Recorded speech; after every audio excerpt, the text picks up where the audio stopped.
Danny Acosta here with Strikeforce lightweight champion Gilbert Melendez, UFC #1 contender. What do you expect of yourself on fight nights? Not just versus Benson Henderson, but when it comes to fight night, what do you want out of Gilbert Melendez?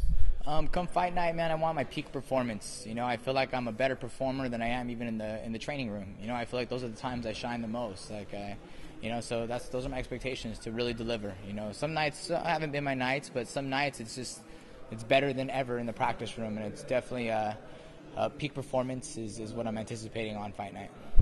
You like to tap into your inner animal. Talk about the machismo factor that you have, the Mexican American in you. Yeah, man, I guess, I don't really think of the machismo factor, all that, but yeah, I guess it's just in me. I'm a warrior, and I'm passionate about it when I fight, and passionate about my career in doing this. And I take pride in it. So yeah, man, I guess I do have a little bit of that, and I'm coming to battle, I'm coming to prove a point. What have you sacrificed to be a champion in your career, and what do you continue to sacrifice as you pursue another belt? I sacrificed my life, basically. It's been wake up, get to training, get some food in me and go straight to bed and relax and try to juice up as much as possible for nighttime training. By the time I wake up for nighttime training, I'm sore as hell and finally loosening up by nighttime, and I go home, eat, repeat the process. So basically give it my life is what I do, and you got to maintain on the off season as well, and do all that stuff. So yeah, it's just basically I've given up my life the last 10 years. What are you most proud of in the last decade? Most proud of? I mean, a lot of things to be proud of. In the MMA world, just just proud of all my accomplishments, I guess. Where I'm at. I never imagined to be here. I'm happy to be here, and I'm happy I was able to make a career out of this, and I'm glad I had faith in this sport. And it was a really cool sport. I didn't do it for the money back then, but I'm glad it's turned into this, and I'm a part of it.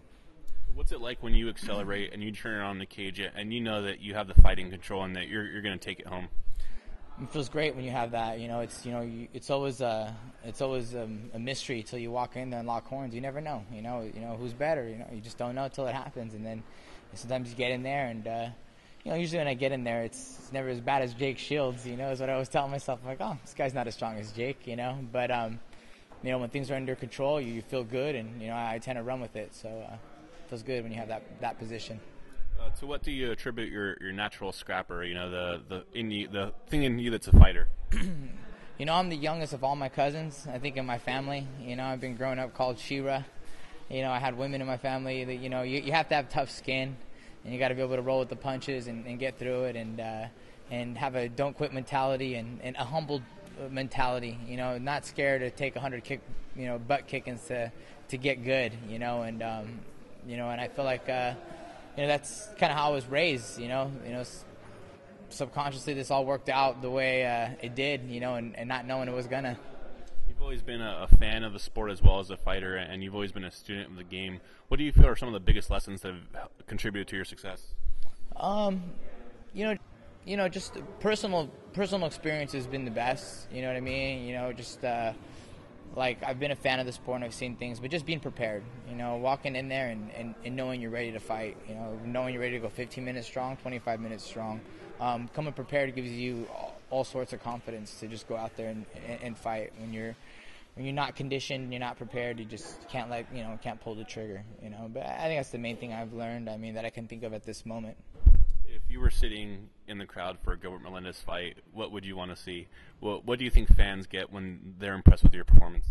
I think no matter what, fans are going to see a scrap when they come to a Gilbert Melendez fight. But when the real Gilbert Melendez shows up, they expect to see some vicious ground and pound, some vicious strikes, and some bad intentions, and definitely definitely they're going to see a fight.